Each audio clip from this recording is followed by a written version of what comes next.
তৌহিদ আফ্রিদি চলে গেল জেলে, মিস চকলেটের হয়ে গেল বিয়ে। আজকে সবকিছু আমরা দেখবো ফুল মস্তি নিয়ে। সরি ভাই, আমি গত 30 সেকেন্ডের গবেষণায় এর চেয়ে ভালো ছন্দ মিলাতে পারি নাই।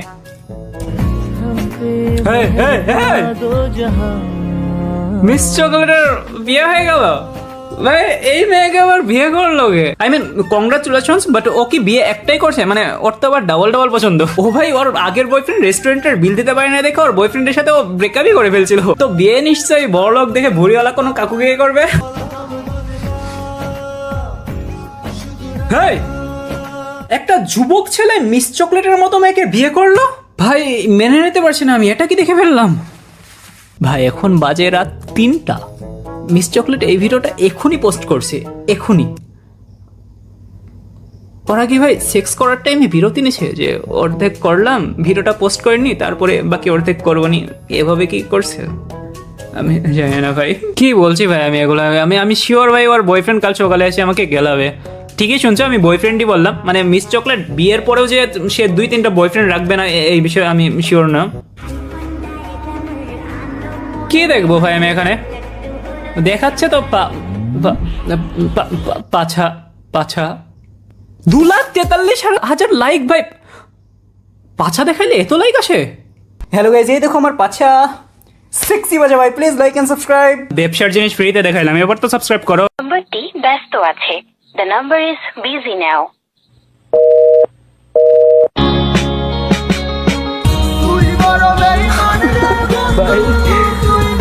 চোখে কি ভাই কেউ বিচুটি পাতা খসে দিছে নাকি ভাই? কি দিছে ভাই এত লাল কেন? রাত 3টা বাজে ভাই, রাত 3টা। এখন এসব ভূতের ভিডিও আসলে ভয় পেয়ে যাবো তো আমি, ঘুমানি কেমনে? তো ওই দিনই ছিল আমার পাপ্পার সাথে লাস্ট কথা। ওর পরে পাপ্পার আসে নাই। আমার আম্মুর কল আসে যে আমার পাপ্পা অনেক অসুস্থ, হার্ট ফাউন্ডেশনে ভর্তি। তারপর আমরা যাইতে যাইতে পাপ্পা আর নাই। পাপ্পা সরি, এটা করা একদমই উচিত নয়। মেয়েটার বাবা পাপ্পা হারিয়ে যাওয়ার গল্প। পাপ্পা তুমি কোথায়? ভাই কি করবো আমি, এই মেয়েটাকে দেখলে আমার হাসি চলে আসে। আমি আগে ভাবতাম যে আল্লাহ হয়তো বা শুধুমাত্র আমার চেহারায় এমন হাস্যকর বানাইছে, তারপরে হঠাৎ আমি একদিন মিস চকলেটকে দেখছিলাম। আচ্ছা আমি জাস্ট এমনি মজা করছি, আমাকে আবার কেউ সিরিয়াসলি নেও না। ওই ভিডিওটা রিয়েল, মানে ওই ভিডিওটা মেয়েটার ইমোশনটা একদম রিয়েলি মনে হইলো আমার কাছে। পাপ্পা তুমি কোথায়? ও আমাদের আফ্রিদি ভাই আর জেলে যাওয়ার ভিডিও পাইলাম। গ্রেফতার আফ্রিদিকে সোমবার বেলা 2:30টার দিকে ঢাকার মেট্রোপলিটন ম্যাজিস্ট্রেট সারা ফারজানা হকের আদালতে তোলা হয়। তৌহিদ আফ্রিদির আইনজীবী খায়রুল ইসলাম বলেন, আমরা বিজ্ঞ আদালতে বলেছি যে তৌহিদ আফ্রিদি একজন মিডিয়া ব্যক্তিত্ব, শারীরিকভাবে সে অসুস্থ, সে লিভার এবং ক্যান্সারে আক্রান্ত হয়েছে। এদিকে তৌহিদ আফ্রিদির আইনজীবীর এসব যুক্তি আমলে নেয়নি আদালত। 5 দিনের ভাই যে কোনো সেলিব্রিটি অথবা পলিটিশিয়ানদের পুলিশে ধরলে ভাই ওরা হঠাৎ এমন অসুস্থ কেমনে হয়ে যায় আমি জানি না ভাই। হয়তো বা জেলে থাকার চেয়ে হসপিটালের বেডে ঘুমানো বেশি আরামদায়ক এর জন্য। মানে ভাই এরা ভাই এত অভিনয় কোথা থেকে শিখছে ভাই? এরা কি নেইমারের ফ্যান? সরি, এবার তৌহিদ আফ্রিদির জেলে যাওয়ার ভাই আমার খারাপই লাগছে। মানে যদি অপরাধী সে যাওয়া উচিত, কিন্তু আফ্রিদি ভাই আর ভ্লগ আমি অনেক মিস করছি ভাই। কতদিন হইলো ভ্লগই করে না। সালা না ভাইয়া হয় আমার। এখন কি আফ্রিদি ভাই আর হাতে একটা ক্যামেরা দেওয়া যায় না? মানে জেলের ভ্লগটা পাইতাম তো। ইমাজিন করো তৌহিদ আফ্রিদি জেলে বসে ব্লগ করছে, উফ কি জস হবে না বিষয়টা। What's up guys, it's your boy Jihad Afridi and welcome to my another vlog. আজকে আমরা কোথায় যাচ্ছি? Yes, আজকে আমরা যাচ্ছি আপনার প্রিয় জায়গা, আমার প্রিয় জায়গা, সবার প্রিয় জায়গা, জেলখানায়। এই যে পুলিশ চাচু আমাকে ধরে নিয়ে যাচ্ছে। What's up চাচু? তো চাচুকে আমি বলতে চাই যে আমার বাবার অনেক টাকা, আমাকে থাপ্পড়। এই আমার বাবার অনেক টাকাই বলছেন মিনি করতে। তো হোয়াটসঅ্যাপ গাইজ, আমি কেবলই জেলে ঢুকলাম। আমি এখানে খুবই এনজয় করছি। এখানকার ওয়েদারটা খুবই কুল, ঠিক আমার মতনই। এখানকার পুলিশ চাচুরাও খুবই ভালো, তারা আমার জন্য ডিম সিদ্ধ করতে গেল। না ডিম আমাকে খাওয়াবে না, সিদ্ধ ডিম আমার কথাই জানি গজে দেবে বললো। ও কি লুক দিছে ভাই, কি জোস, কি গর্জিয়াস, কি হট, কি সেক্সি লাগছে মেয়েটাকে। হাট বাড়া, শিট সত্যি হতে পারছে না ভাই। এরা এমনি লুক দিয়ে আসলে কি মনে করে নিজেদেরকে যে ছেলেরা এদেরকে দেখলে ভিজাই ফেলবে? কমেন্ট বক্স না ভাই বলা যায় না। কমেন্টে আবার দেখি অনেক ছেলে ভিজাই ফেলেও। ওসব ছেলেদের কথা বাদ দিলাম, কারণ ওরা তো 1 নম্বরের ছাপড়ি। বুঝলাম না ভাই, আমার প্যান্ট ভিজে গেল কেন?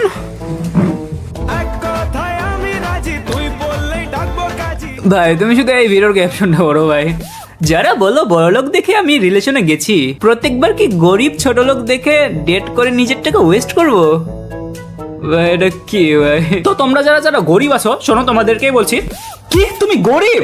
তাহলে তো তুমি একটা ছোট লোক। না, আমি বলছি না এটা, প্লিজ আমাকে মারো না। এটা বলছে মিস চকলেট। তো তোমরা তাকে কমেন্ট বক্সে গোসল করে দিতে পারো, এই বিষয়ে আমি কিছু জানি না। ক্রাশ খাইলে আমার দোষ নাই। আচ্ছা,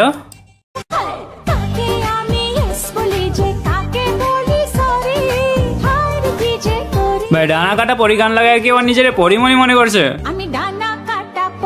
সে যাই মনে করুক, কিন্তু ক্রাশ তো ও নয়, কারণ মানুষ চকলেট পছন্দ করে, মিস চকলেট নয়। মানুষ খালি খালি হ্যান্ডসাম ছেলে ডেট করে, এরকম মগা টগা ডেট করা উচিত। আমি মগার হ্যাঁ ভাই, তুই 100% মগায়, না হলে তুই এই মেয়েকে বিয়ে করতি না। আমি ভাবছিলাম রিলেশন করছি ঠিক আছে, কিন্তু বিয়ে তো করবে না, কারণ পুকুরের পানি ব্যবহারের জন্য ঠিক আছে, কিন্তু খাওয়া তো উচিত না, তাই না? মানে আমি কি বোঝাতে, আচ্ছা ধরো বাঘ হরিণের সৌন্দর্য দেখে হরিণের প্রেমে কিন্তু পড়ে না, হরিণকে ধরে খেয়ে দেয়। বুঝতে পারছো কি আমি কি বলতে চাচ্ছি? আচ্ছা আমি আমার ভাষায় বলি, আমি ভাবছিলাম হয়তো বা ছেলেটা মেয়েটাকে ধরে খেয়ে ছেড়ে দিবে। আমি সরি, বাট আমি এমনটাই ভাবছিলাম, বাট বিয়ে করেনি। I am surprised. হ্যাঁ, আমি তো অবাক। সাথে ভাইয়াও আছে না? কোনো ভাইয়া নেই। তুমি তো ক্যামেরাম্যান সাথে বিয়ে করছো, ভালো থাকারই কথা। বিয়ে করি না, এঙ্গেজমেন্ট করছি। আচ্ছা বিয়ে হয়নি এখনো, এঙ্গেজমেন্ট করছে কেবল, মানে এখনো বিয়ে হয়নি। এই ছেলেটাকে বলছি ভাই তুই এখনো সময় আছে, কেটে পড়, না হলে এই মেয়ে ভাই তোকে সারা জীবন ক্যামেরাম্যান বানাই রাখবে, রেস্টুরেন্টের বিল দিতে না পারলে ডিভোর্স দিয়ে দিবে। তো সাবধানে। হ্যাঁ না ভাই, মজা করছি আমি। যার যাকে ভালো লাগবে সে তাকেই বিয়ে করবে, এটাই স্বাভাবিক, কিন্তু মিনিমাম রুচিবোধ থাকা উচিত। হ্যাঁ এই যে ভাই, এই লোকটাই বাংলাদেশের সবচেয়ে সুদর্শন পুরুষ হিসেবে পুরস্কার পেয়েছিলেন, এমন একটা নিউজ আমি দেখছিলাম কিছুদিন আগে। যদিও অনেক মানুষই এটা মানছে না যে এটা একটা পুরুষ, এবং আমি সেই অনেক মানুষের ভেতরে আছি। মানে ভাই আমি বুঝি না এই সালা পুরুষ হয়ে লাগে কেমনে, দেখে তো কোনোভাবে মনে হয় না। মানে ভাই একটা মানুষ দাড়ি মুছ সারা পুরুষ হয় কেমনে?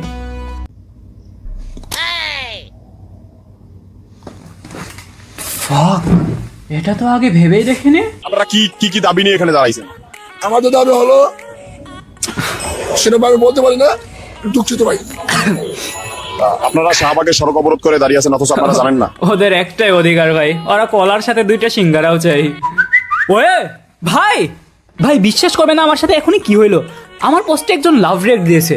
মানে লাভ রিঅ্যাক্ট তো অনেকেই দেয়, বাট কি হয়েছে আমি বলে, আমাদের ক্লাসের একটা মেয়ের ফোন আমি চুরি করছিলাম। তারপরে আমার ফোন থেকে ওর ফেসবুক আইডিতে ফ্রেন্ড রিকোয়েস্ট পাঠিয়ে ওর ফোন দিয়ে আমি অ্যাকসেপ্ট করিয়েছিলাম ফ্রেন্ড রিকোয়েস্ট। তো এভাবে আমরা ফেসবুকে ফ্রেন্ড হয়ে গেছিলাম 1 সপ্তাহ আগে। ও হয়তো এতদিন জানতোই না যে ও আমার সাথে ফেসবুকে কানেক্ট আছে, কিন্তু আজ হঠাৎ এখনই ও আমার একটা প্রোফাইল পিকচারে লাভ রিঅ্যাক্ট দিয়েছে। মানে কি বলবো, লাভ টাভ করে হয়তো আমাকে সামনাসামনি বলতে পারে না, তাই লাভ রিঅ্যাক্ট দিয়ে বোঝাচ্ছে। তোমরা হয়তো অনেকে ভাবছো যে কি ভাই ছোটখাটো বিষয় নিয়ে খুশি হচ্ছি। ভাই প্লিজ ভাই বোন এমনটা, আমার ফিলিংসটা বোঝার চেষ্টা করো। চারো ভাই তোমরা বুঝবা না, মেয়েদেরকে আমি বুঝি না ভাই। একটা মেয়ে ভাই আমার ফানি পোস্টেও লাভ রিঅ্যাক্ট দিত, আমি যে বোতলে মুখ লাগিয়ে পানি খাইতাম মেয়েটাও ওই বোতলেই মুখ লাগিয়ে পানি খাইতো। এর মানে তো এটাই নাকি যে মেয়েটা আমার প্রেমে পাগল, তাই না? আমি তো ভাই এটা ভেবে মেয়েটাকে প্রপোজ করে দিছিলাম। তারপরে মেয়েটা আমাকে সুন্দরভাবে বললো যে ছি জিহাদ, তুই নিজের চেহারা কখনো আয়না দেখেছিস? কত বাজে দেখতে, তুই কত বিশ্রী। আমিও মেয়েটাকে বলতে চাইছিলাম যে তুই কত সালা বিশ্রী দেখতে, কিন্তু বলতে পারি নাই, কারণ খুবই সুন্দরী ছিল মেয়েটা। ওকে আসলে দোষ দিয়ে লাভ নাই, ওই মেয়ে হয়তো বা অনেক রুচিশীল ছিল, ওর টেস্ট অনেক ভালো ছিল, এই জন্য আমাকে রিজেক্ট করে দিছে। তো তারপরে ভাই আমি ভাবছিলাম যে মেয়ে আর পটাবো না, এবার একটু মেয়ের বাবার ওপরে ট্রাই মারি, মানে বাবাকে পড়া এলে তো মেয়েকে পেয়ে যাবো, ইউনো। তো আমি একদিন ভাই মাথায় টুপি পরে মসজিদে গিয়ে একদম ফুল পড়াই নিয়েছিলাম আমার একটা ক্রাশের বাবাকে। তারপর থেকে ওই আঙ্কেলের সাথে দেখা হইলে উনি আমার খোঁজ খবর নিতে বলতে যে বাবা জিহাদ কেমন আছো। কিন্তু হঠাৎ ভাই কোন হারামি ছেলে আমার ইউটিউব চ্যানেলের লিঙ্ক দিয়ে দিছে ওই আঙ্কেলকে। তারপর থেকে আঙ্কেলের সাথে দেখা হইলে উনি আমার দিকে এভাবে তাকায়, এভাবে। আগে আঙ্কেলের সাথে দেখা হইলে উনি আমাকে বলতো যে বাবা জিহাদ ভালো আছো, এখন দেখা হইলে বলে যে বাবা জিহাদ ভালো হয়ে যাও। এই প্ল্যানটাও ফেল ভাই, আমি আর কি করবো বলো। অনেকে বলে যে মেয়ের প্রশংসা করো তাহলে পটে যাবে, আমি করি তো ভাই প্রশংসা। এই তো কিছুদিন আগে আমি আমার একটা মেয়ে ফ্রেন্ডকে পার্কের ভেতরে জড়িয়ে ধরেছিলাম আর বলছিলাম যে তুই সত্যি খুবই সুন্দর মনের মানুষ, তোর মনটা সত্যি খুবই নরম। তখন ও আমাকে থাপ্পড় মারছিল আর বলছিল যে হারামজাদা, ওইটা আমার মন না, তুই হাত দুইটা সরা। ছি, এটা কি জোক ছিল ভাই, এটা আমি করি না সব কিছু, এটা জোক ছিল ভাই। ফাক, এত ক্রিঞ্জ জোক আমার মাথায় আসলো কেমনে হঠাৎ। চলো দেখা হচ্ছে পরের ভিডিওতে। আর তোমরা যদি এইসব বিষয়ে কেউ এক্সপার্ট থাকো তাহলে আমাকে একটু জানাও যে আর কিভাবে ইমপ্রেস করা যায় ক্রাশকে অথবা ক্রাশের বাবাকে। আর এই ভিডিওটা যদি কোনো মেয়ে দেখে থাকো তাহলে প্লিজ আমাকে ইনবক্স আই লাভ ইউ লিখো। Thank you so much, tata ভাই। ও ভাই, আমার মাথায় হঠাৎই এখন একটা গেম আসলো যেটা খেলার পরে তোমরা একদম ক্রেজি পাগল হয়ে যাবে, ঠিক আছে? গেমটা হলো, তোমরা শুধু আমার কথা মনোযোগ দিয়ে শুনবা, ঠিক আছে? ওকে, প্রথমে তোমরা 1 থেকে 100-র ভিতরে যে কোনো একটা নাম্বার মনে মনে ভাবো, আমাকে জানানোর দরকার নাই, মনে মনে ভাবো। এরপরে তোমার নামের প্রথম অক্ষরটি মনে মনে ভাবো। এরপরে তোমার পছন্দের কালার, ফেভারিট কালার যেটা, সেটা তোমরা পিক করো, মনে মনে ভাবো, ঠিক আছে? ভাবা হয়ে গেছে 3টাই? ওকে, ডান। এবার এই 3টাকে একসাথে এইভাবে মিক্সড করে তোমার পেছনে গুজে নাও বা এটা। সরি ইয়ার, লাস্ট পার্টটার জন্য সরি।